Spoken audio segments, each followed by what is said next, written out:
Aku tidak pernah menyangka makan malam yang kuanggap biasa justru menghancurkan rumah tanggaku dalam hitungan menit. Di sebuah restoran mewah, aku memergoki suamiku, Afif, duduk mesra dengan pembantu yang selama ini kuperlakukan seperti keluarga. Tapi aku tidak menampar mereka atau membuat keributan. Aku justru datang bersama suami sah perempuan itu, lalu sengaja memesan meja tepat di samping mereka. Saat wajah mereka berubah pucat dan seluruh restoran mendadak ricuh, suamiku sama sekali belum sadar bahwa semua harta yang selama ini ia banggakan ternyata berada di tanganku. Menurutmu, apa yang terjadi setelah mereka menyadari semuanya? Nina berdiri di depan jendela ruang kerjanya sambil memperhatikan halaman rumah yang mulai sepi. Matahari sudah tenggelam hampir 1 jam, tetapi mobil Afif belum juga masuk ke garasi. Ia melirik jam dinding. Ini sudah malam ketiga berturut-turut suaminya pulang larut. Dulu, keadaan seperti ini hampir tidak pernah terjadi. Saat usaha mereka masih kecil, Afif selalu menyempatkan diri pulang sebelum makan malam. Mereka menikmati hidangan sederhana di meja makan sambil membahas perkembangan bisnis. Kadang mereka tertawa karena pelanggan yang cerewet, kadang saling menyemangati ketika pemasukan sedang menurun. Kini semuanya berubah. Bisnis mereka berkembang sangat pesat. Perusahaan yang dahulu hanya memiliki beberapa karyawan kini memiliki kantor sendiri dengan puluhan pegawai. Kehidupan mereka juga jauh lebih nyaman. Rumah 2 lantai yang luas, beberapa mobil, serta berbagai investasi menjadi bukti kerja keras mereka selama bertahun-tahun. Namun, semakin besar usaha mereka, semakin jauh pula Afif berubah. "Nyonya, makan malamnya dipanaskan lagi?" Suara seorang perempuan membuyarkan lamunan Nina. Nina menoleh sambil tersenyum tipis. "Iya, Mbak Siska. Mungkin sebentar lagi Mas Afif pulang." Siska mengangguk lalu kembali menuju dapur. Siska sudah bekerja hampir 2 tahun di rumah itu. Gadis muda itu dikenal rajin, cekatan, dan sopan. Nina bahkan sudah menganggapnya seperti adik sendiri. Ia sering memberi bonus, membelikan pakaian baru, bahkan membantu biaya pengobatan ibu Siska yang tinggal di kampung. Tidak pernah sedikit pun terlintas dalam pikiran Nina bahwa kepercayaan yang ia berikan suatu hari akan dibalas dengan cara yang paling menyakitkan. Pintu depan akhirnya terbuka. Afif masuk sambil melepas jas kerjanya. Wajahnya terlihat lelah, tetapi ia masih sempat tersenyum ketika melihat Nina. "Belum tidur? Nunggu kamu makan?" Afif menghela napas. "Aku sudah makan sama klien." Jawaban itu terdengar biasa, tetapi sudah terlalu sering Nina mendengarnya beberapa minggu terakhir. "Oh ya sudah." Nina tidak bertanya lebih jauh. Ia percaya kepada suaminya. Afif berjalan menuju kamar tanpa menyentuh makanan yang sudah disiapkan. Nina hanya memandang punggung suaminya hingga menghilang di balik pintu. Ada sesuatu yang berbeda. Bukan hanya soal jam pulang. Afif kini lebih sering sibuk dengan ponselnya. Bahkan ketika sedang berbicara dengan Nina, matanya tetap menatap layar. Suatu malam, ponselnya berbunyi. Afif yang sedang mandi langsung berteriak dari dalam kamar mandi. "Nina, tolong jangan angkat teleponku." Nada suaranya terdengar tergesa. Nina yang semula hendak mengambil ponsel itu akhirnya mengurungkan niat. Beberapa detik kemudian layar kembali menyala. Sebuah pesan masuk. Nama pengirimnya tidak tersimpan. Hanya deretan angka. Sebelum Nina sempat melihat isi pesannya, Afif keluar dari kamar mandi dengan handuk di bahunya. Ia langsung mengambil ponsel itu. "Klien." Jawabannya singkat. Nina hanya mengangguk. Ia tidak ingin menjadi istri yang suka mencurigai suaminya sendiri. Kepercayaan adalah dasar rumah tangga, begitu yang selalu ia yakini. Padahal jauh di dalam hatinya, ada rasa tidak nyaman yang mulai tumbuh. Keesokan paginya, seperti biasa Nina berangkat ke kantor lebih awal. Tidak banyak orang yang tahu bahwa hampir seluruh urusan administrasi perusahaan berada di tangannya. Sejak perusahaan masih dirintis, Nina yang mengatur pembukuan, pembayaran pajak, laporan keuangan, hingga pengurusan dokumen hukum. Afif lebih sering berada di lapangan, bertemu relasi dan mencari proyek baru. Perpaduan itu membuat usaha mereka berkembang cepat. Bahkan ketika membeli kantor baru, notaris pernah menyarankan agar seluruh aset didaftarkan atas nama Nina. Lebih aman. Selain itu, pengurusan administrasinya juga lebih mudah karena Bu Nina yang selama ini menjadi penanggung jawab seluruh dokumen. Afif saat itu langsung menyetujui. "Buat atas nama Nina saja. Aku percaya sama istriku." Kalimat itu masih sangat jelas diingat Nina. Karena itulah hampir semua aset penting kini tercatat atas namanya. Rumah, gedung kantor, beberapa ruko, tanah investasi, saham perusahaan, hingga rekening utama perusahaan. Semua itu tidak pernah menjadi masalah bagi mereka. Setidaknya, dulu, siang itu Nina menerima telepon dari sahabat lamanya, Rina. "Nin, kamu lagi di kantor?" "Iya, ada apa?" "Aku mau tanya sesuatu, tapi jangan marah dulu." Nina tertawa kecil. "Kamu bikin aku penasaran." Rina terdengar ragu sebelum akhirnya berbicara. "Beberapa hari lalu aku makan di restoran dekat hotel tempat klienku menginap. Lalu, aku lihat seseorang yang mirip Afif." Nina langsung terdiam. Dia lagi makan sama perempuan muda. Mungkin rekan kerja. Awalnya aku juga mikir begitu. Lalu, mereka duduk berdua, ketawa terus. Bahkan waktu perempuan itu berdiri, Afif narik kursinya. Nina berusaha tetap tenang. Itu cuma sopan santun. Rina menarik napas panjang. "Nina, aku kenal Afif dari sebelum kalian nikah." "Iya. Aku tahu bedanya sikap kerekan bisnis sama ke perempuan yang lagi dia perhatian." Ucapan itu membuat jantung Nina berdegup lebih cepat. Ia ingin menyangkal. Ia ingin berkata bahwa Rina pasti salah lihat. Namun entah mengapa, bayangan perubahan sikap Afif selama beberapa minggu terakhir kembali muncul di kepalanya. Pulang larut. Sering tersenyum sendiri saat membaca pesan. Ponsel yang selalu dibawa kemanapun. Alasan makan bersama klien hampir setiap malam. "Nin, maaf kalau aku salah." Nina memejamkan mata beberapa saat. "Restorannya di mana?" Rina menyebutkan nama restoran mewah yang berada di pusat kota. "Kenapa?" Nina menatap keluar jendela kantornya. Tatapannya berubah tajam untuk pertama kalinya. "Aku cuma ingin memastikan." Ia menutup telepon perlahan. Selama ini ia selalu memilih percaya. Namun mulai hari itu, Nina memutuskan mencari jawaban dengan matanya sendiri. Ia belum tahu bahwa keputusan sederhana itu akan membuka rahasia paling kelam dalam rumah tangganya dan mengubah hidup mereka untuk selamanya. Sejak menerima telepon dari Rina, pikiran Nina tidak lagi tenang. Ia mencoba meyakinkan dirinya bahwa semua itu hanya kesalahpahaman. Mungkin benar Afif sedang bertemu klien. Mungkin perempuan yang dilihat Rina hanyalah rekan kerja. Selama bertahun-tahun menikah, Afif tidak pernah memberi alasan bagi Nina untuk mencurigainya. Namun, setiap kali mengingat perubahan sikap suaminya selama beberapa bulan terakhir, hati Nina kembali dipenuhi tanda tanya. Sore itu, Afif pulang lebih awal dari kantor. Hal itu justru membuat Nina sedikit lega. "Malam ini aku ada makan malam sama klien," kata Afif sambil memilih dasi di depan cermin. Nina yang sedang melipat pakaian menoleh. "Klien baru?" Afif mengangguk singkat. "Iya, proyeknya lumayan besar." "Jam berapa pulangnya?" "Belum tahu. Jangan ditunggu." Jawaban itu terdengar datar. Tidak ada senyum seperti biasanya. Afif mengambil parfum, menyemprotkannya beberapa kali, lalu merapikan rambutnya dengan teliti. Nina memperhatikan semua itu tanpa berkata apa-apa. Dalam hati, ia merasa aneh. Selama ini Afif tidak pernah terlalu memperhatikan penampilannya ketika bertemu klien. Bahkan seringkali ia hanya mengenakan kemeja biasa. Namun malam itu berbeda. Jas yang dipilih terlihat baru. Jam tangan mahal yang jarang dipakai kini melingkar di pergelangan tangannya. Afif bahkan beberapa kali memeriksa pantulan wajahnya di cermin. Setelah berpamitan singkat, ia segera pergi. Begitu suara mobil menghilang dari halaman rumah, Nina berdiri tanpa ragu. Ia mengambil tas, kunci mobil, lalu keluar rumah. Hari itu ia tidak ingin lagi menebak-nebak. Ia ingin melihat semuanya sendiri. Jarak mobil Nina sengaja dibuat cukup jauh agar tidak menarik perhatian Afif. Beberapa kali lampu lalu lintas membuatnya hampir kehilangan jejak. Tetapi mobil hitam milik suaminya kembali terlihat beberapa ratus meter di depan. 15 menit kemudian, mobil itu berhenti di sebuah restoran mewah yang berada di pusat kota.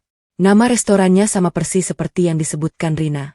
Jantung Nina mulai berdegup lebih cepat. Ia memarkir mobil agak jauh. Dari balik kaca, ia melihat Afif turun sambil membawa sebuah kotak kecil berwarna hitam. Kotak itu tampak seperti tempat perhiasan. Nina mengerutkan kening. "Klien?" gumamnya pelan. Beberapa menit kemudian seorang perempuan datang. Perempuan itu mengenakan gaun berwarna krem dengan riasan yang cukup mencolok. Begitu melihat wajahnya, Tubuh Nina langsung membeku. Siska? Mulutnya hampir tidak mampu mengucapkan nama itu. Pembantu yang setiap hari bekerja di rumahnya. Perempuan yang selama ini ia perlakukan dengan baik. Siska tersenyum lebar saat menghampiri Afif. Afif membalas senyum itu dengan hangat. Tidak ada jarak. Tidak ada sikap canggung. Mereka terlihat seperti pasangan yang sudah sangat akrab. Nina masih berharap semua itu memiliki penjelasan. Mungkin mereka bertemu secara tidak sengaja. Mungkin ada urusan pekerjaan. Namun harapan itu hancur beberapa detik kemudian. Afif dengan lembut menarik kursi untuk Siska. Lalu ia duduk tepat di depan perempuan itu. Pelayan datang membawa 2 gelas minuman. Mereka saling berbincang sambil tertawa. Beberapa kali Afif menyentuh tangan Siska. Siska tidak menolak. Justru wajahnya terlihat bahagia. Air mata mulai memenuhi pelupuk mata Nina. Dadanya terasa sesak. Ia tidak pernah membayangkan orang yang setiap hari menyajikan makanan di rumahnya justru sedang menikmati makan malam romantis bersama suaminya. Pelayan kemudian membawa hidangan utama. Afif memotong sepotong daging dari piringnya. Dengan santai ia menyuapkannya ke mulut Siska. Perempuan itu tersenyum malu. Beberapa pengunjung bahkan sempat menoleh karena mengira mereka pasangan yang sedang merayakan sesuatu. Nina menggenggam ponselnya erat. Tangannya gemetar. Tanpa berpikir panjang, ia mulai mengambil beberapa foto. 1, 2, 3. Lalu ia merekam video singkat ketika Afif menggenggam tangan Siska di atas meja. Semua bukti itu tersimpan jelas. Tidak ada lagi ruang untuk menyangkal. Suaminya benar-benar berselingkuh. Nina menarik napas panjang. Keinginannya untuk menghampiri mereka begitu besar. Ia ingin menampar Afif. Ia ingin bertanya mengapa semua ini terjadi. Namun ia menahan diri. Emosi hanya akan membuatnya kehilangan kendali. Ia memilih tetap duduk di dalam mobil sampai makan malam mereka selesai. Hampir 2 jam kemudian, Afif dan Siska keluar dari restoran. Mereka berjalan berdampingan.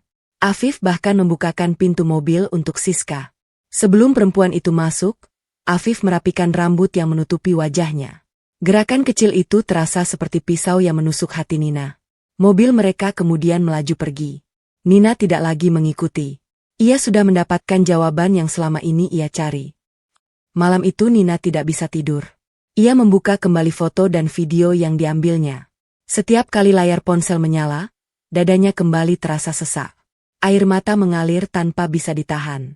Bukan karena ia lemah, melainkan karena selama ini ia memberikan seluruh hidupnya kepada Afif.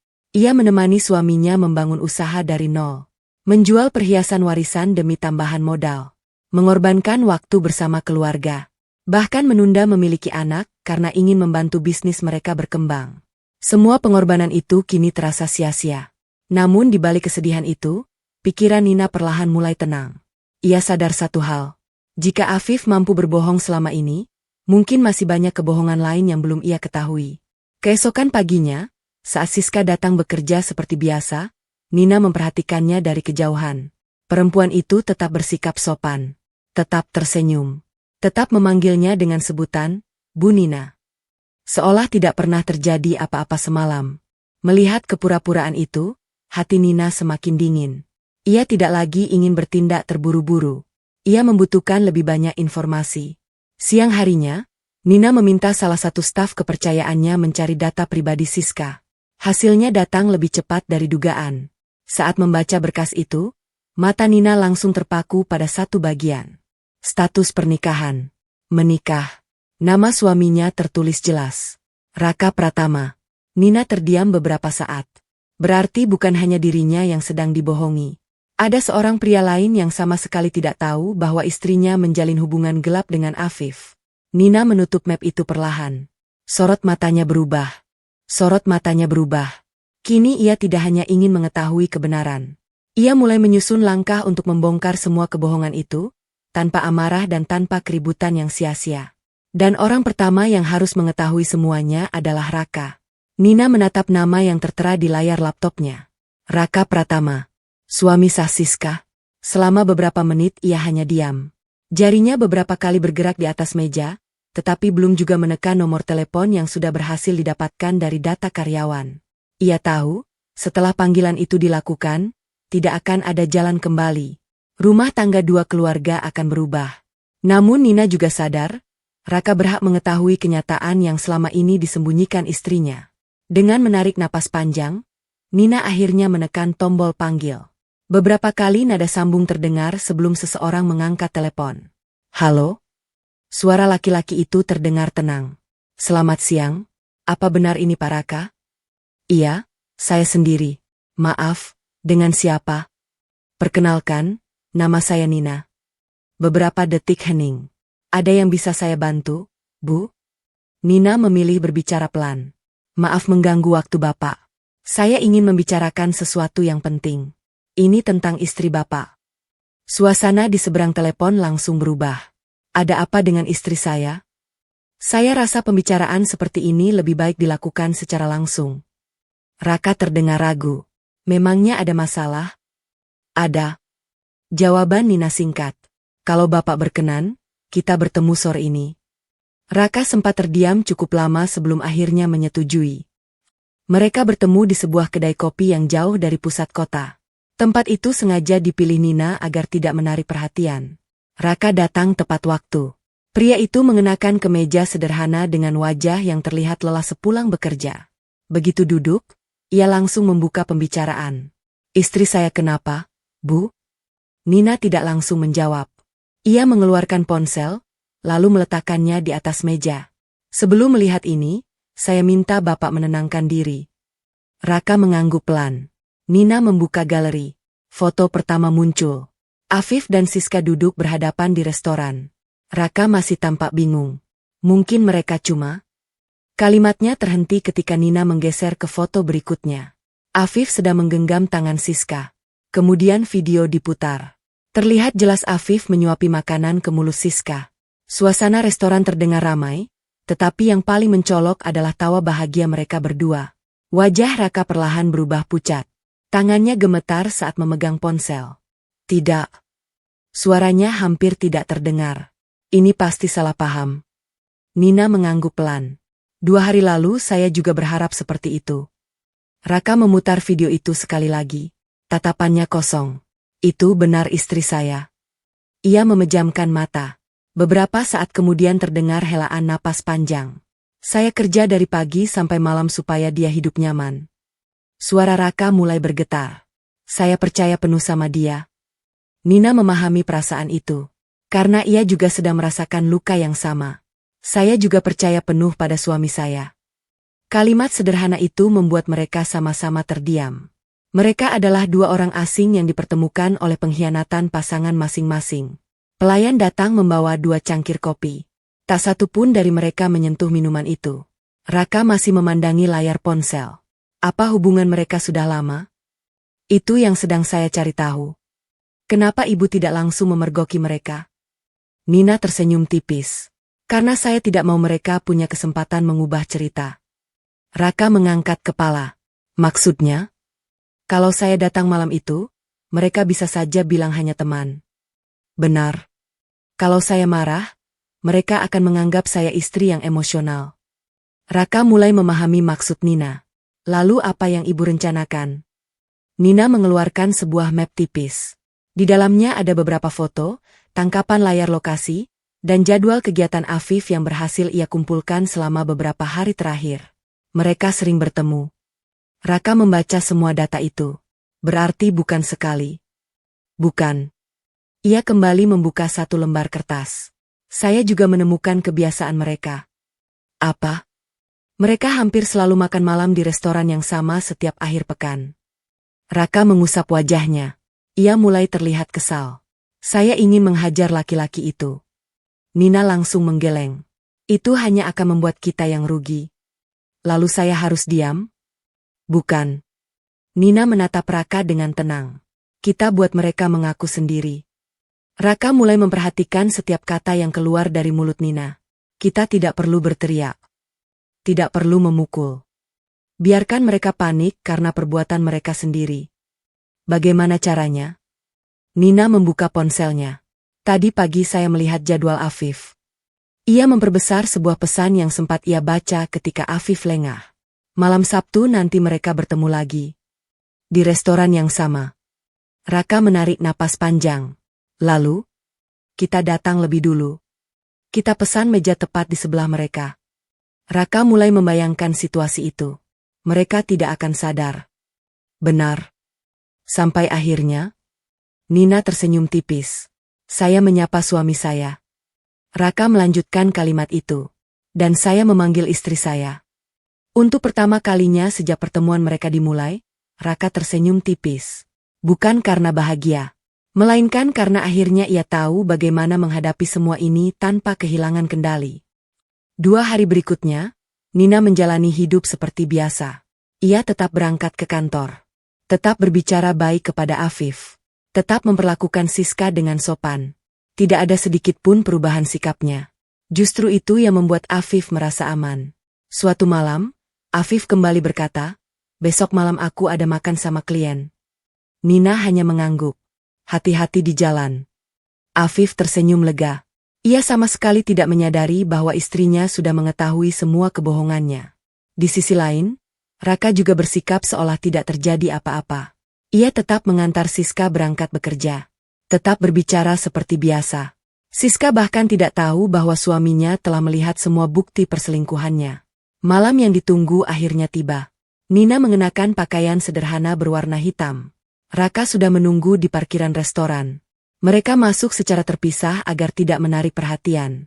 Sesuai rencana, Nina meminta pelayan memberikan meja yang letaknya persis di samping meja langganan Afif. Pelayan mengangguk karena restoran saat itu belum terlalu ramai. Beberapa menit kemudian, Nina dan Raka duduk berhadapan. Mereka memesan makanan seperti pengunjung lainnya. Tidak ada yang mencurigakan. 15 menit berlalu. Pintu restoran kembali terbuka. Afif masuk sambil tersenyum. Di belakangnya, Siska berjalan anggun dengan pakaian yang belum pernah dikenakan saat bekerja di rumah Nina. Mereka sama sekali tidak melihat meja di sebelahnya. Tanpa rasa curiga, keduanya duduk, memesan makanan, lalu mulai tertawa seperti pasangan yang sedang menikmati malam istimewa. Nina hanya melirik sekilas. Ia tidak terburu-buru. Ia ingin memberi mereka waktu merasa nyaman. Karena beberapa menit lagi, seluruh kepura-puraan itu akan runtuh di depan puluhan pasang mata. Suasana restoran malam itu terasa hangat. Alunan musik pelan terdengar dari sudut ruangan. Para pengunjung menikmati makan malam sambil berbincang santai. Beberapa keluarga datang bersama anak-anak mereka, sementara beberapa pasangan tampak sibuk mengabadikan makanan di atas meja. Di tengah suasana yang tenang itu, Nina duduk dengan wajah datar. Di depannya, Raka sesekali melirik ke arah meja sebelah. Afif dan Siska sama sekali belum menyadari bahwa mereka sedang diawasi.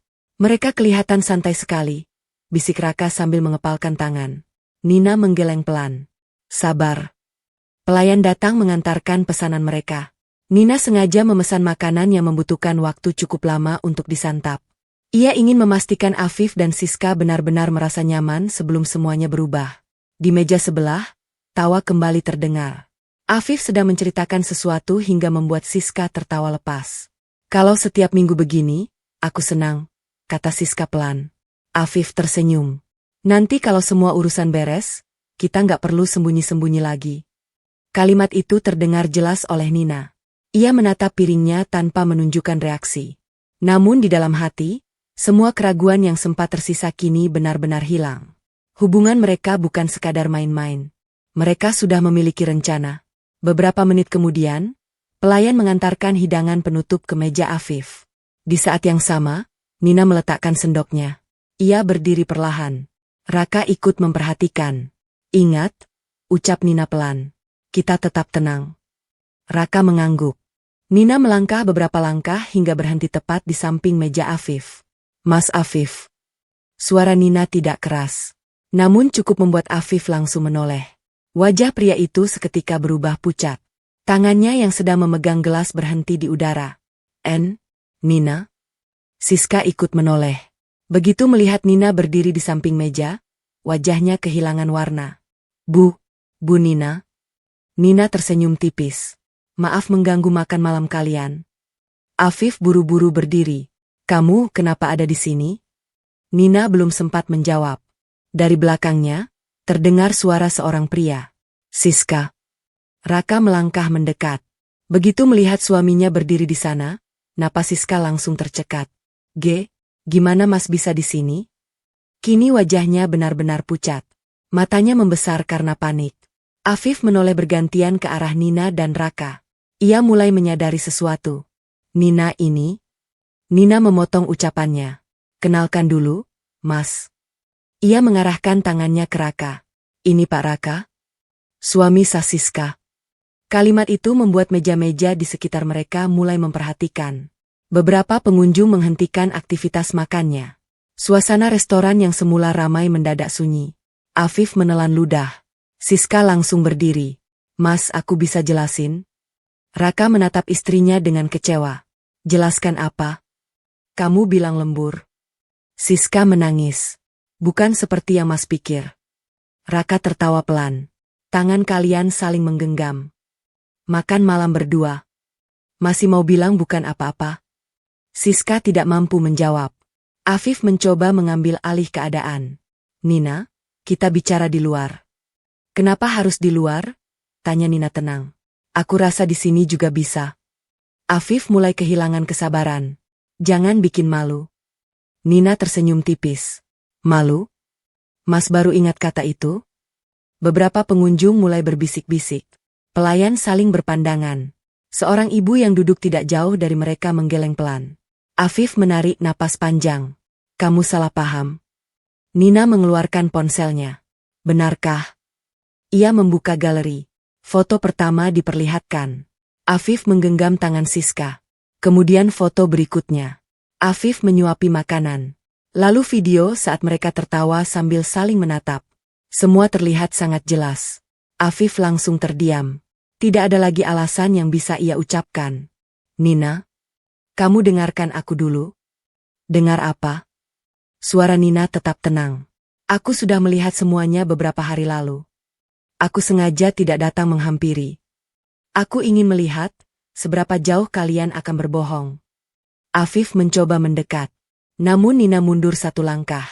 Jangan sentuh aku. Kalimat itu terdengar dingin. Siska kini menangis semakin keras. Bu Nina, maafkan saya. Nina menoleh. Aku memperlakukanmu seperti keluarga. Aku membiayai ibumu berobat. Aku percaya penuh kepadamu. Lalu ini balasanmu? Siska menundukkan kepala. Air matanya terus mengalir. Tidak ada satu kata pun yang mampu keluar. Raka akhirnya berbicara. Siska. Perempuan itu mengangkat wajah perlahan. Apa selama ini aku kurang bekerja keras? Bukan, Mas. Apa aku pernah menyakitimu? Siska menggeleng sambil menangis. Lalu kenapa? Pertanyaan itu membuat Siska semakin terisak. Namun ia tetap tidak mampu memberikan jawaban. Keheningan berlangsung beberapa saat. Tiba-tiba seorang pengunjung mengangkat ponselnya. Ia mulai merekam kejadian itu. Disusul pengunjung lain. Dalam hitungan menit, beberapa kamera sudah mengarah ke meja mereka. Afif mulai panik. Jangan direkam. Ia berusaha menutupi wajahnya. Namun semuanya sudah terlambat. Seorang pria di meja belakang berkata pelan kepada temannya. Itu kan pemilik perusahaan yang sering masuk koran. Iya, kok bisa begini? Bisikan-bisikan mulai terdengar dari berbagai arah. Reputasi yang dibangun Afif selama bertahun-tahun mulai runtuh hanya dalam beberapa menit. Manajer restoran segera datang menghampiri. Maaf, Bapak dan Ibu. Kami mohon semuanya tetap tenang. Nina mengangguk sopan. Tenang saja. Saya tidak akan membuat keributan. Ia lalu menoleh kepada Afif. Mas, aku tidak datang untuk berteriak. Aku juga tidak datang untuk mempermalukan siapapun. Aku hanya ingin kalian merasakan satu hal. Afif menatap Nina dengan wajah penuh ketakutan. Ketika kebohongan dibuka di tempat umum, rasanya memang sangat memalukan. Itulah yang aku rasakan saat melihat kalian di sini beberapa hari lalu. Tidak ada yang mampu membantah ucapan itu. Afif hanya menunduk. Harga dirinya hancur di depan puluhan orang. Siska menangis tanpa henti. Raka memejamkan mata sambil menghela napas panjang. Ia masih berusaha menahan emosinya. Nina mengambil tasnya. Ia menatap Afif untuk terakhir kalinya malam itu. Mulai malam ini, jangan harap semuanya akan tetap sama. Tanpa menunggu jawaban, Nina berbalik meninggalkan restoran. Raka ikut berjalan di belakangnya.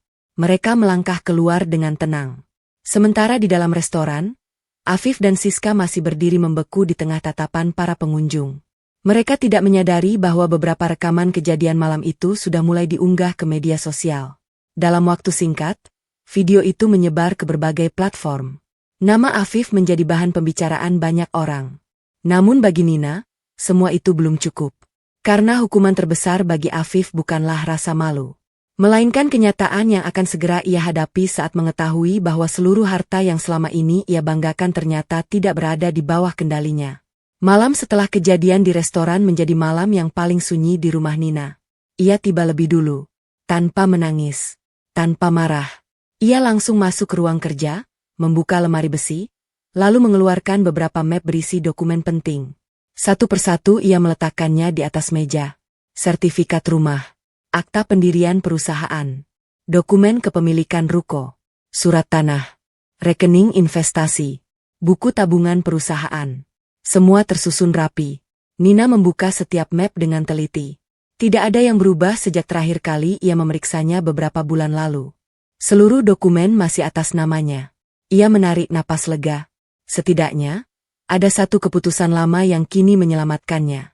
Sekitar 1 jam kemudian, suara mobil Afif terdengar memasuki garasi. Pintu rumah dibuka dengan keras. Langkah kaki yang cepat menandakan suasana hati pemiliknya sedang buruk. Nina? Suara Afif menggema hingga ke ruang kerja. Nina tetap duduk tenang. Beberapa detik kemudian, Afif berdiri di depan pintu dengan wajah merah karena marah.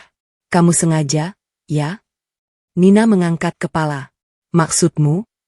Kamu mempermalukan aku di depan banyak orang. Nada suara Afif semakin tinggi. Kamu puas? Nina menatapnya tanpa rasa takut. Yang mempermalukan dirimu bukan aku, tapi perbuatanmu sendiri. Afif menggebrak meja. Kamu gak ngerti apa akibatnya buat bisnis kita. Nina tersenyum tipis. Aku justru sangat mengerti. Aku yang mengurus bisnis itu sejak awal. Ucapan itu membuat Afif terdiam sesaat. Namun kemarahannya belum mereda. Dengar, besok kita selesaikan semua ini. Maksudnya? Kamu harus klarifikasi. Nina mengernyit. Klarifikasi apa? Bilang ke semua orang kalau itu cuma salah paham. Nina hampir tertawa mendengarnya. Salah paham? Video yang beredar jelas. Foto-fotonya juga jelas. Kamu masih mau bilang salah paham? Afif mulai kehilangan kesabaran. Pokoknya aku gak mau reputasiku hancur. Nina menatap lurus ke arah suaminya. Kalau begitu, seharusnya kamu menjaga sikap sejak awal. Ruangan kembali sunyi. Afif berjalan mondar-mandir. Ia terlihat berpikir keras. Lalu tiba-tiba berhenti. Oke. Kita lupakan dulu soal itu. Nina tidak menjawab. Ada hal lain yang lebih penting. Apa? Besok kita ke notaris. Nina mengangkat alis. Untuk apa? Semua aset dipindahkan ke namaku. Kalimat itu membuat Nina benar-benar tersenyum. Bukan senyum bahagia, melainkan senyum yang selama ini ia tahan. Akhirnya kamu mengatakannya juga. Afif mengerutkan dahi. Maksudmu? Selama ini aku bertanya-tanya. Yang lebih kamu cintai itu aku atau hartanya? Afif langsung membalas. Jangan mengalihkan pembicaraan. Aset itu hasil kerja kita berdua. Betul. Makanya pindahkan. Nina perlahan berdiri. Ia membuka salah satu map di atas meja. Masih ingat dokumen ini? Afif melihat sekilas. Itu sertifikat rumah. Nina mengangguk. Atas nama siapa? Afif tidak menjawab. Nina membuka map berikutnya. Ini gedung kantor. Lalu tanah investasi. Ruko. Mobil. Saham. Rekening perusahaan. Ia mendorong semua dokumen itu ke depan Afif. Coba lihat sendiri. Dengan wajah kesal, Afif mulai membuka satu persatu. Semakin lama wajahnya semakin berubah. Tangannya mulai gemetar. Ini? Ia membuka dokumen berikutnya. Lalu berikutnya lagi. Hasilnya sama. Semua nama pemilik tertulis jelas.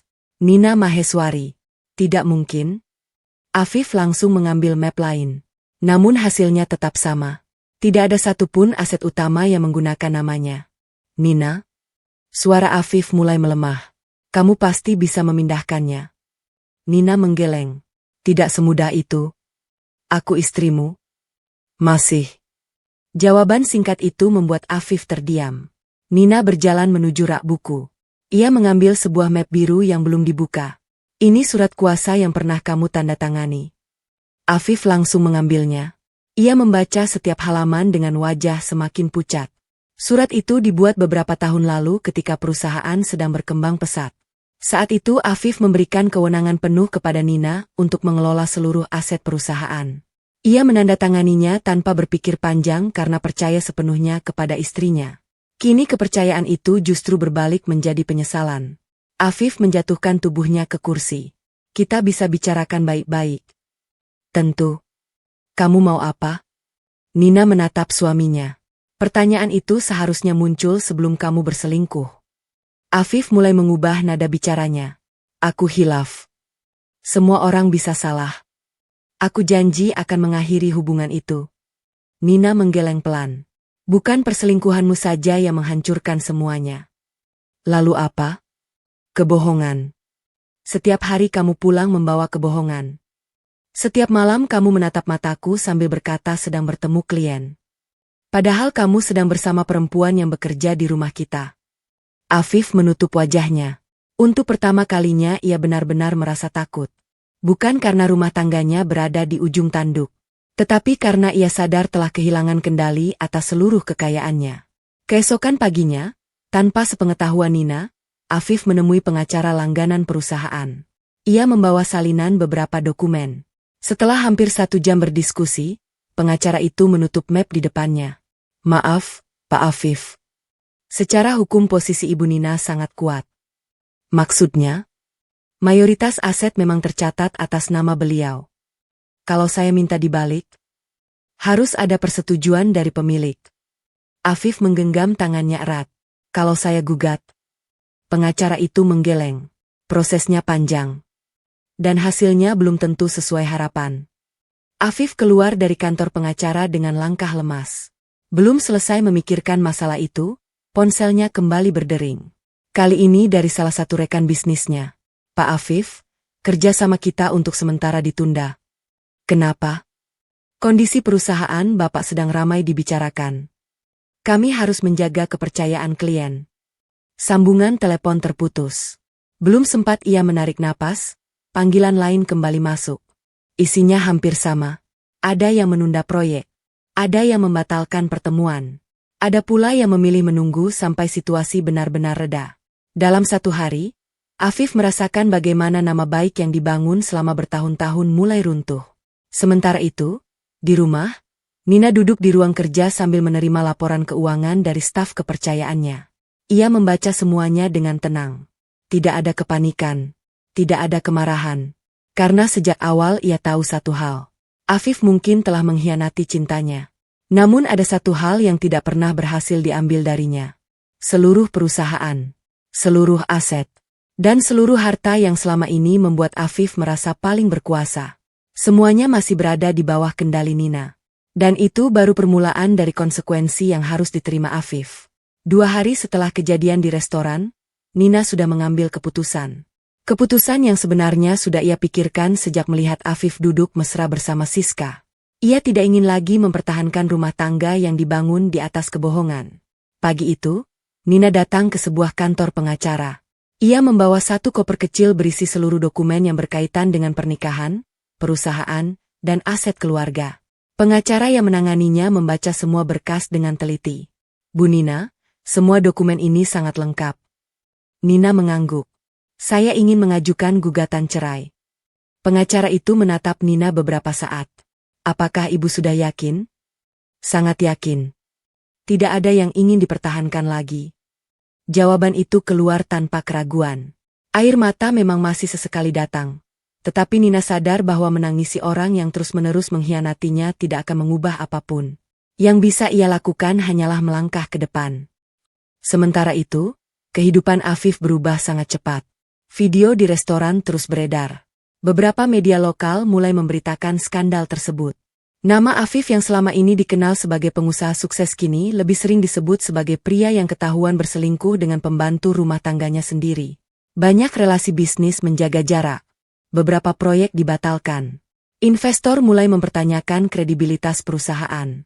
Yang paling membuat Afif terpukul adalah ketika Dewan Direksi meminta rapat darurat. Ia datang dengan penuh harapan. Namun yang diterimanya justru kenyataan pahit. Pak Afif. Salah satu komisaris membuka pembicaraan. Demi menjaga nama baik perusahaan, kami meminta Bapak untuk sementara tidak mengambil keputusan strategis. Afif langsung berdiri. Perusahaan ini saya yang membangun. Komisaris itu menggeleng pelan. Maaf. Secara administrasi, pemegang kendali perusahaan tetap Bu Nina. Kalimat itu membuat seluruh ruangan sunyi. Afif tidak bisa membantah. Semua orang di ruangan itu mengetahui siapa yang selama ini mengelola administrasi dan kepemilikan perusahaan. Ia keluar dari ruang rapat dengan kepala tertunduk. Untuk pertama kalinya, ia benar-benar merasa kehilangan.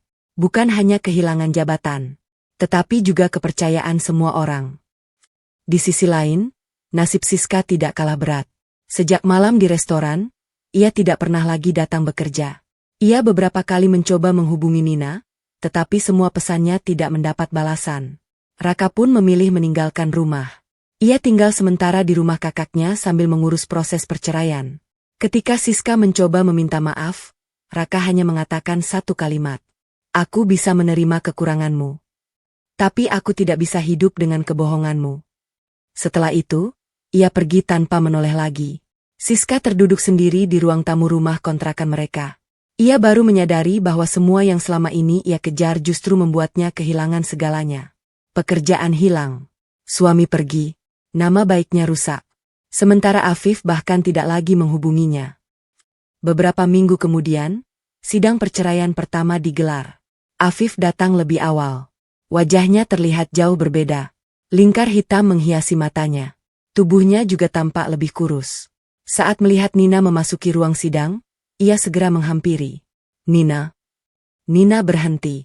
Aku mau bicara. Apalagi? Aku minta maaf.